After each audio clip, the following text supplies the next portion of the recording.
Hi, I'm Midge Shoemaker, and this is week 5 of my doing 100 weeks of YouTube videos and focusing on creating a healthier, happier lifestyle for myself. So, yay for week 5.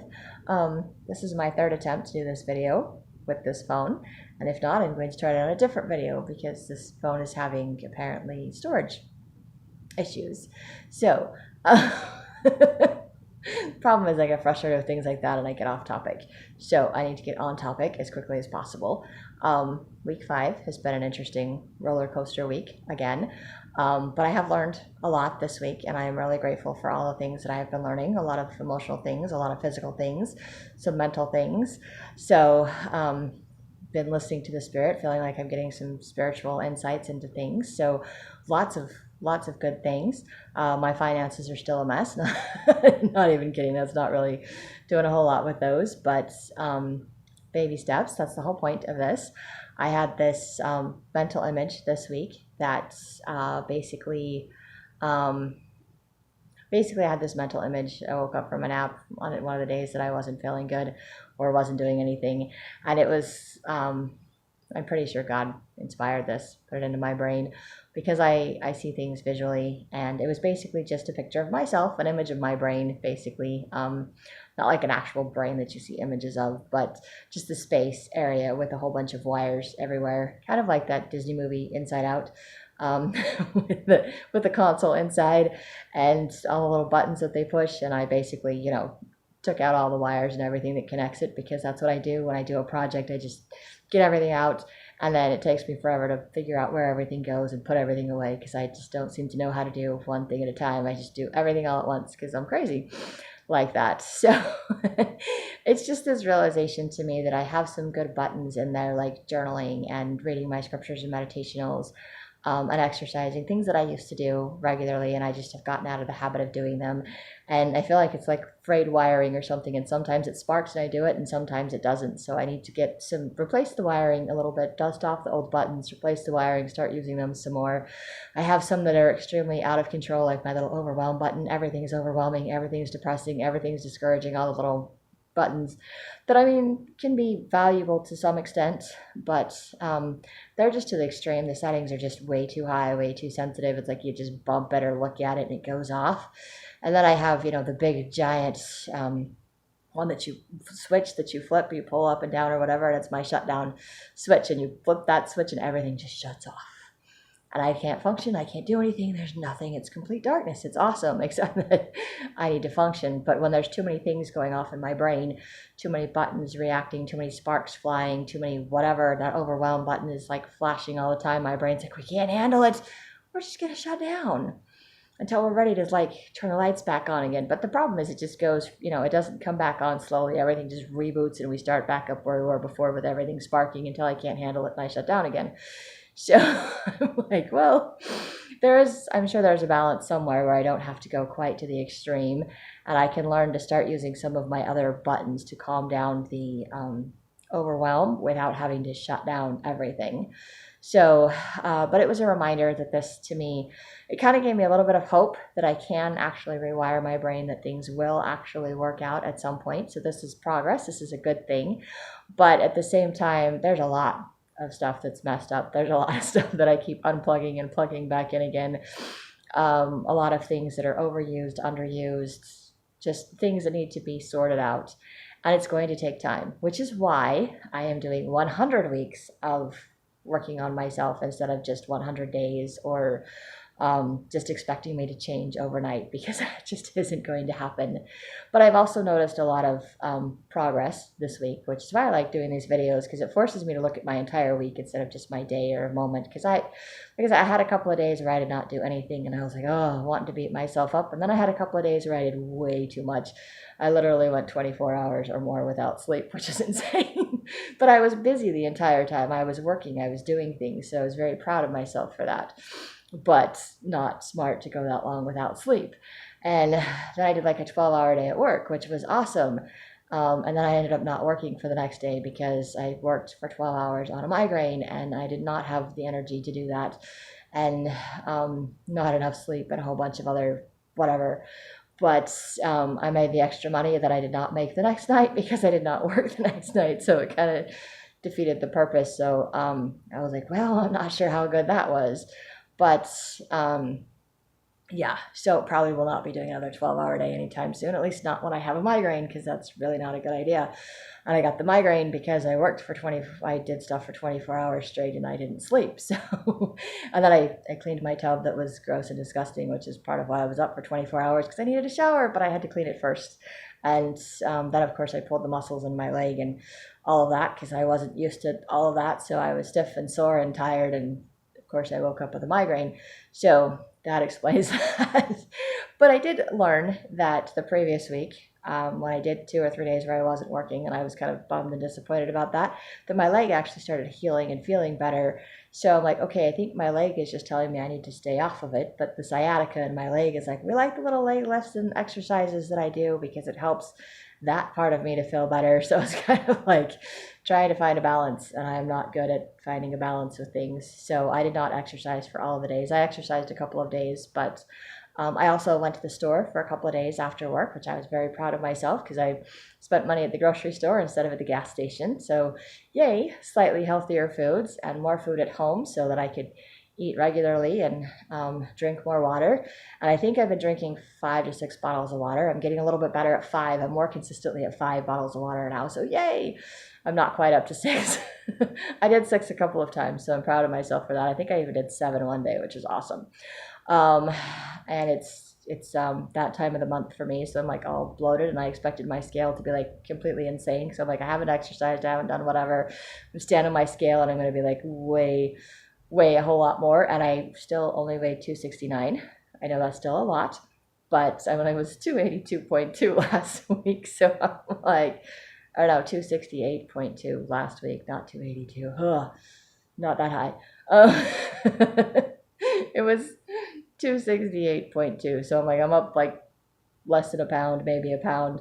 So I don't feel too bad about that. I'm really grateful for that. So I'm like, okay, next week hopefully it will be a little bit better. I had some awesome spiritual stuff this week. I did get to meet with the temple presidency for the Mesa Temple. I'm going to be a temple ordinance worker when it opens in December. I'm super excited about that. And I got a really amazing blessing setting apart for working in the temple. So that was really amazing. And I'm really grateful for that experience that I was able to have.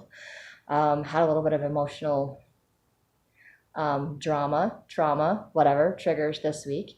And basically kind of got in me and my friend of mine that's in my 12-step program, we kind of hit each other's buttons, unintentionally triggered each other, and got a little bit of an argument over that. And mostly it wasn't really an argument. It was her just continuing to berate me and tell me how bad it made her feel that I was late for an activity that we, agreed to do together.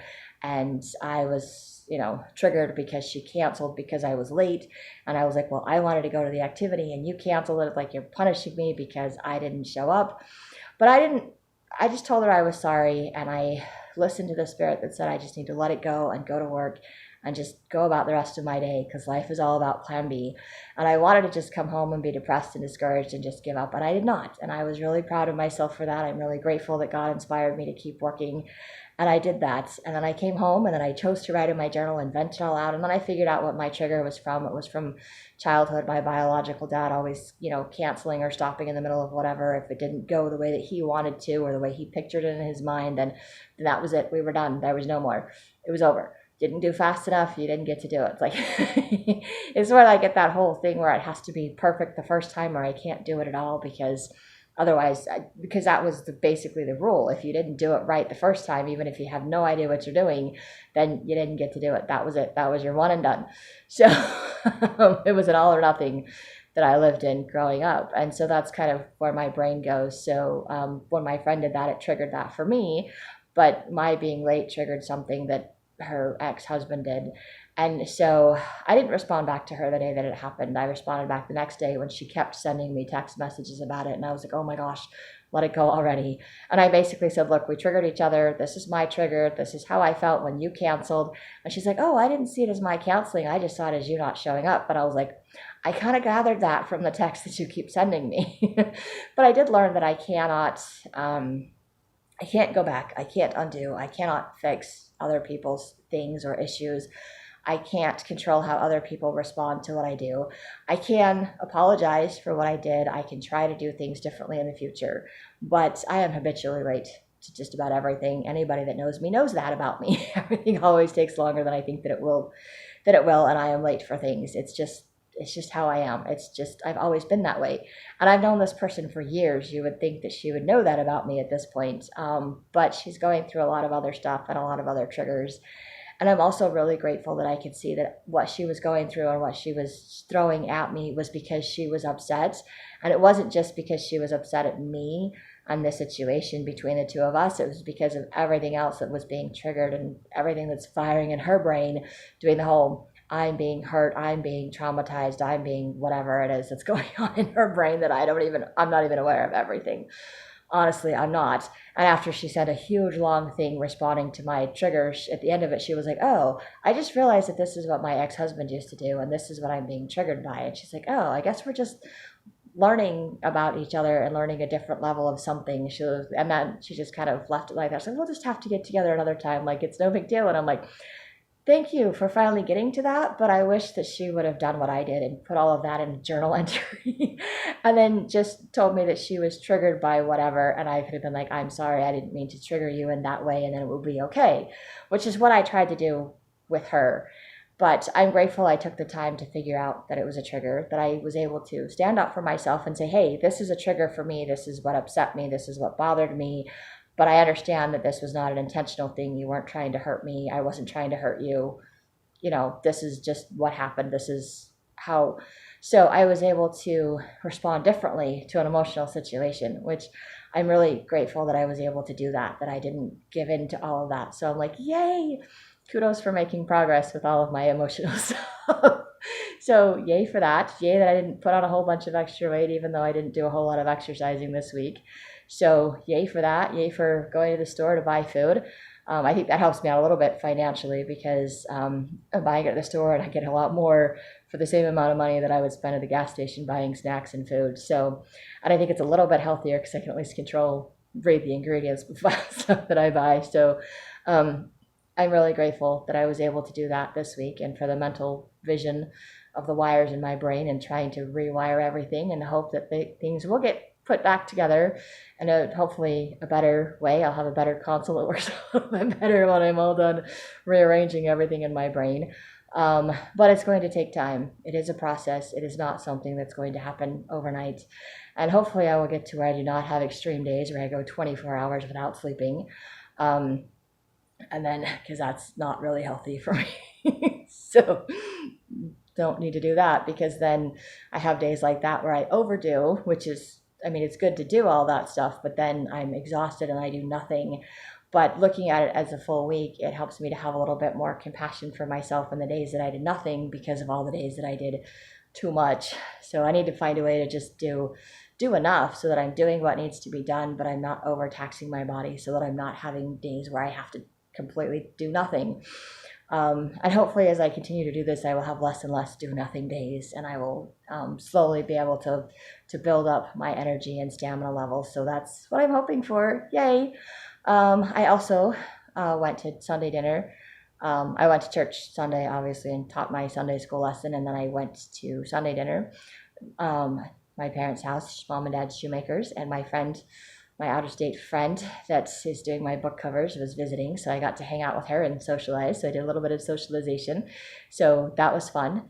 So I think I kind of covered everything, sort of emotional, spiritual, mental, physical, emotional, spiritual, physical, mental, social, and financial. There we go. Those are my 6.